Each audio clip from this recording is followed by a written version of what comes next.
Gente, eu gostaria de pedir desculpa pelas pronúncias, tá?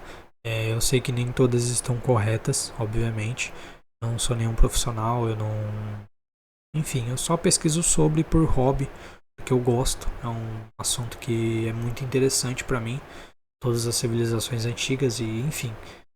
Muitas delas têm história de dilúvio, então decidi fazer esse vídeo. Espero que vocês gostem e me perdoem pelas pronúncias, tá? Eu garanto que o próximo vídeo vai melhorar. Hoje eu quero puxar um exercício com vocês. Olhe para o mapa mundi, por exemplo. O que você vê é apenas o esqueleto do que a Terra já foi. Há 20 mil anos, o mundo era vasto. Imensas porções de terra que hoje são o fundo do oceano eram planícies férteis, vales e rotas de migração. Durante o degelo da última era do gelo, o nível do mar subiu impressionantes 120 metros. É coisa demais. Para colocar em perspectiva, imagine um prédio de 40 andares submerso sob as ondas.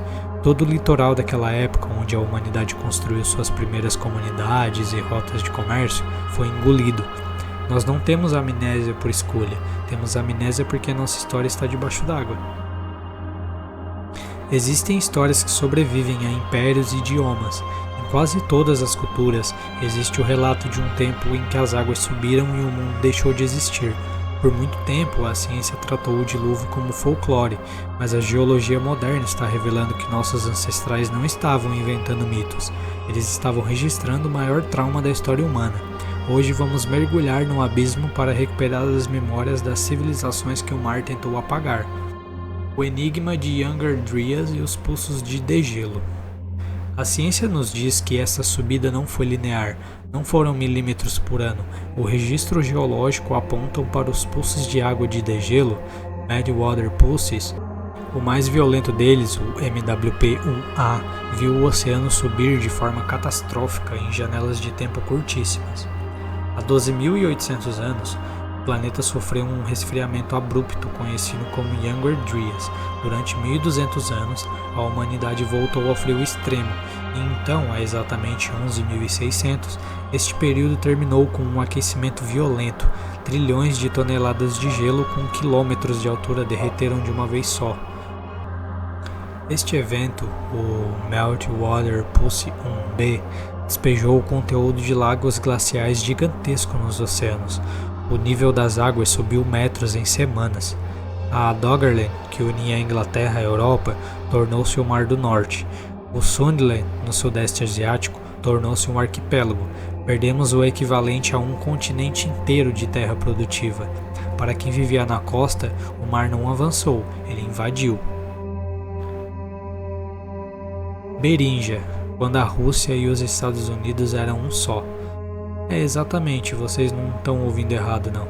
Para entendermos a escala da perda desses 120 metros, precisamos olhar para o extremo norte.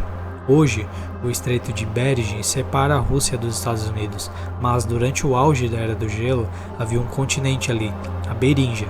Era uma vasta savana de mamutes maior que o Alasca e a Colômbia Britânica juntos. As águas do mundo estavam presas nas calotas polares, que chegavam a ter 3.000 metros de espessura.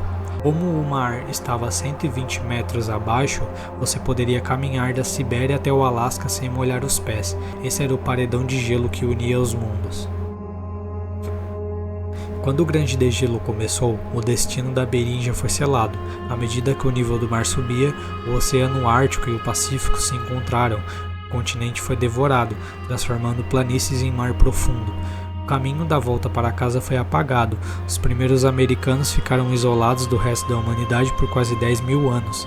As histórias de terras que afundaram entre os povos nativos não são fantasias, são relatos geográficos de quando a Rússia e os Estados Unidos eram uma só terra. A Suméria e o oásis do Golfo Pérsico. Os sumérios, a primeira civilização com escrita própria, falavam do dilúvio como o divisor de águas de sua história. Arqueologicamente, sabemos que o Golfo Pérsico era um vale seco e fértil durante a Era do Gelo, possível Éden das tradições. Com a subida dos 120 metros, o Oceano Índico rompeu o Estreito de Hormuz, inundando o vale permanentemente. A lista de reis sumérios é explícita. Existem os reis antes do dilúvio e os depois. O herói Ziusudra recebeu o aviso divino para preservar a semente da vida. Evidências geológicas mostram camadas de sedimento de lama pura com metros de espessura, interrompendo cidades antigas na Mesopotâmia. Para os sumérios, o dilúvio não foi uma tempestade, foi o colapso da ordem geográfica do mundo. O mapa global da memória. O dilúvio é uma sinfonia global de terror e renascimento. Os maias e astecas, no Popol Vuh, o mundo foi destruído por um dilúvio de resina densa. Para os astecas, a era do sol de água terminou quando o céu desabou e os homens foram transformados em peixes para sobreviver. Incas, no topo dos Andes, falavam de Unu Pachacuti, uma inundação que forçou os sobreviventes a subirem nos picos mais altos de Tiwanaku. A presença de conchas marinhas a 4.000 metros de altitude reforçava a certeza ancestral de que a água já cobriu tudo. Rapa Nui, Ilha de Páscoa, falavam de Riva, a terra natal que afundou nas profundezas, forçando o povo a navegar em canoas em busca de um novo lar. Austrália, os aborígenes, mantêm as songlines, mapas cantados que descrevem com precisão a linha da costa de 10.000 anos atrás. Eles lembram de quando era possível caminhar até as ilhas que hoje são isoladas por quilômetros de oceano. Como povos tão distantes compartilham a mesma memória? A resposta é a subida dos 120 metros. Onde quer que houvesse humanos na costa, houve um dilúvio. O código biológico e o reset.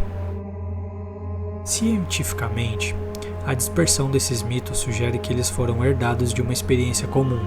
As elites das civilizações costeiras da Era do Gelo foram as mais atingidas. Os sobreviventes chegaram às montanhas, trazendo a escrita, a agricultura e as leis. Porque não encontramos as provas definitivas? Porque as estamos procurando no lugar errado. Estamos procurando em terra seca o que foi construído na costa de 20.000 anos atrás. A arqueologia subaquática está apenas começando. Estruturas como Yonaguni no Japão e Dwarka na Índia são os primeiros sussurros desse mundo submerso. 120 metros de água guardam o segredo da nossa origem. O dilúvio foi o maior reset que nos moldou. Ele nos ensina que a civilização é um castelo de areia diante da maré do tempo. Vivemos hoje em uma estabilidade ilusória, ignorando que a história é feita de grandes silêncios e recomeços.